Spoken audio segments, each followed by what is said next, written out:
everybody? Hope you're doing fantastically well, and we are back here with 5 things, and I haven't moved all day. If you were with me here this morning for the room mill, I haven't moved. And this is what the joy of editing does. We've had 2 Patreon videos that have gone out today. We've had a transfer video and 3 things that you might have missed at the weekend. So we've got exclusive content, sort of more times now, 3 or 4 times a week going on Patreon, potentially 5 times if I can find the time to edit and put all those video ideas together. So if you're not subscribed to the Patreon, link is in the description below, and it's just that, yeah, you get exclusive and extra content there every single day or 2. So yeah, subscribe there. The Patreon numbers are going up and people are happy with the content, so make sure you go check that out. If you just want to make a one-off donation to the channel, which keeps me doing this, I'm able to do this every single day, please contribute to the channel. It can be 20p, it can be 30p, whatever. It makes me do what I love full time, and I think you guys are engaging with it as well.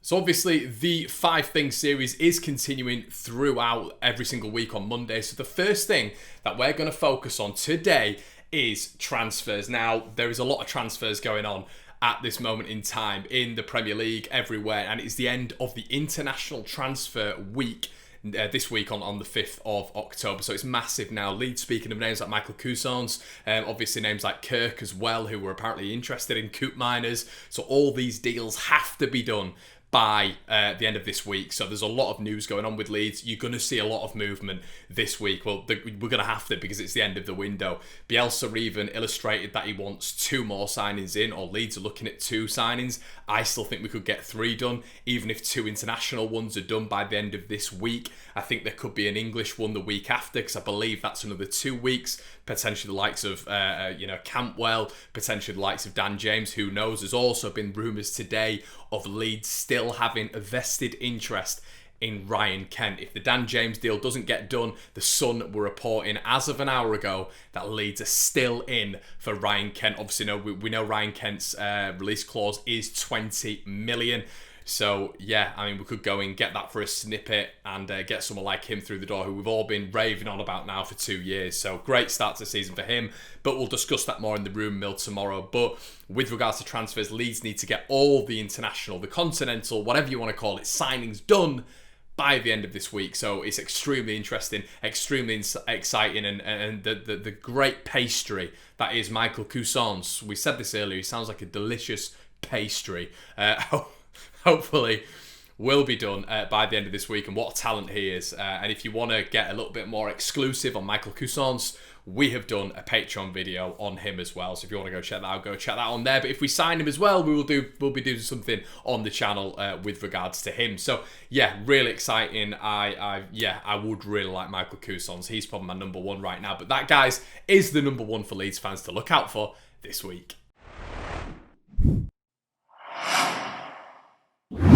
Now, guys, number 2 is a little side that we're playing who have no money, really, no resources, no facilities, no training schemes, no training plans, a poor manager. It's Manchester City. I'm still adjusting to this Premier League campaign, and Leeds United are playing Manchester City. And the thing I want you to look out for, beyond anything, is the injuries. It's a massive thing this week for Manchester City. The squad is absolutely ravaged by injuries. We saw that yesterday when Leicester's frightening counter-attack completely battered City, and they couldn't deal with it. You know, I think I saw a report this morning from a Man City player, I can't recall who it was, saying they didn't deserve it. Rodrigo, it was, saying that Leicester didn't deserve it. Well, they did, Rodri. They scored 5 goals, mate. But yeah, they look susceptible at the back, giving away 3 penalties in a game. And it wasn't just Man City's, lack of experience. It was the experienced heads like Mendy as well, who were giving away penalties. And it just looked a little bit lacklustre. But we're going to be a problem. A massive, massive problem for them. It's just going to be our fluidity. I think in the transitions are very quick with Leeds United. We all know our patterns of play, and it looked like Manchester City looked completely disjointed.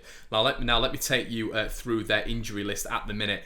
It is big. It is very, very big, which is obviously a massive bonus for Leeds United. Sergio Aguero continues to recover from a knee injury, while Gabriel Jesus joined his fellow striker after picking up a knock against Wolves, which is massive. They were playing sort of Sterling in a false nine yesterday, which just didn't really work. Ilkay Gundogan is also isolating after testing positive for COVID-19, which is obviously huge. We wish him the very best, while Bernardo Silva and João Cancelo obviously still remain out, with Bernardo picking up a muscle injury and Cancelo hurting his toe. Laporte and Zinchenko didn't play against Leicester, but their return will be a big boost, and it definitely will. I mean, they were just absolutely done at the back yesterday, but obviously things are going to be changing for Manchester City, which leads me on to point number 3.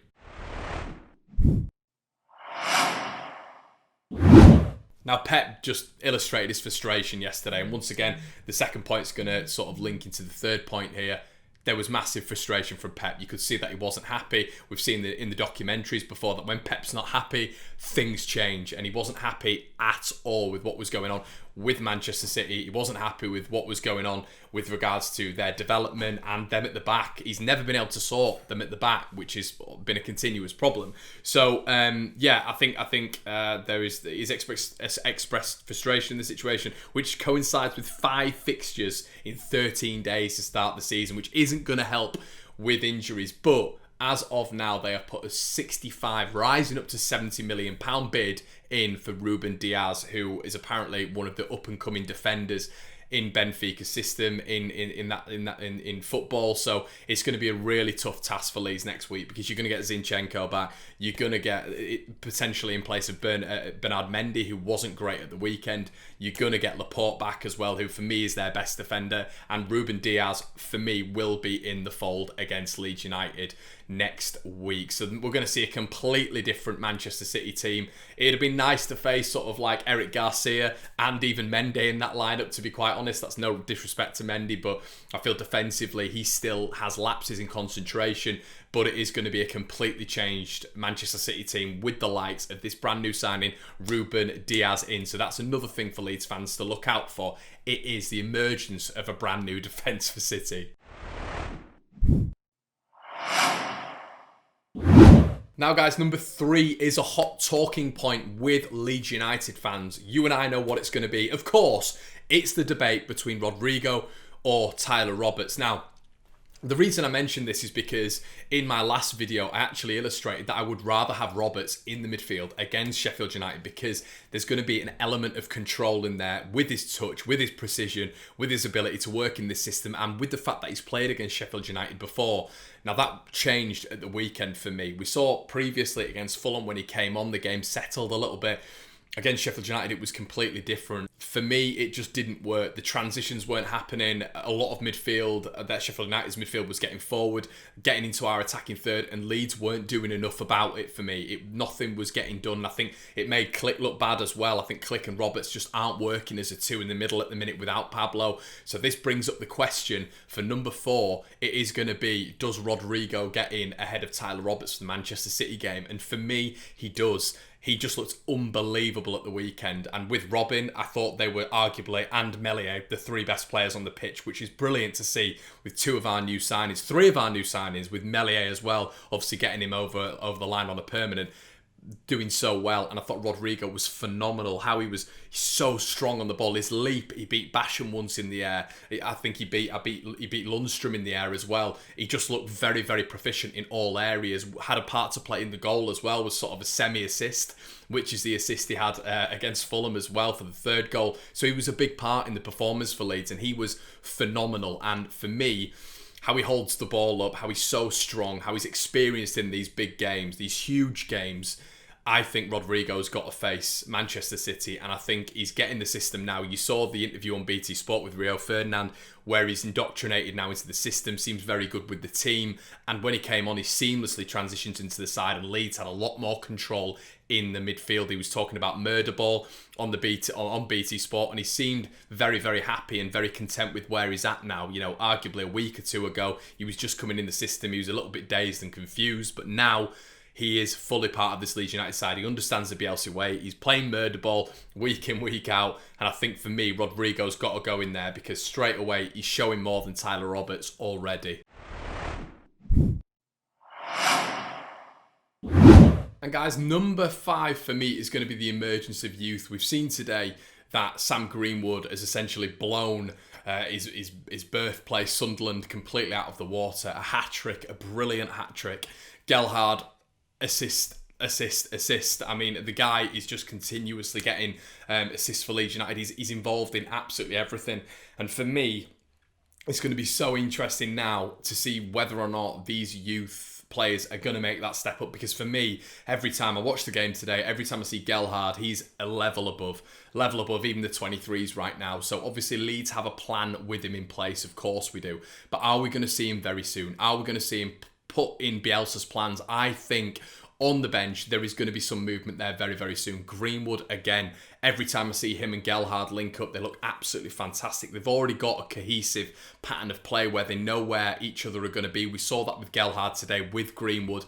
And I mean, my favourite so far is Gelhardt. I just love how strong he is. His vision's amazing. He just bodies people. He puts people on the floor. His pace, he's pragmatic, he's dynamic. And could he be someone like a Pervader who Leeds bring on off the bench to absolutely stretch the opposition? I thoroughly believe if Gelhardt was brought off the bench against Sheffield United, he would have made a severe impact. And I think against these teams, Gelhardt is going to make the difference. You know, we saw it at Wigan. Obviously, we know this is a different level.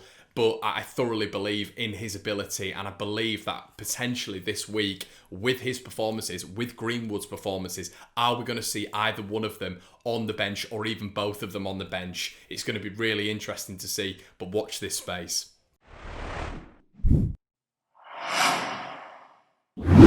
So guys, that has been the 5 things that Leeds United fans need to watch out for this week. I hope you've enjoyed. As I said, if you're not subscribed to the Patreon, we've got additional content on there. Any donation to the PayPal as well massively helps the channel out. So thank you so much for your continued support. I hope you have a fantastic evening, and I'll see you in a bit.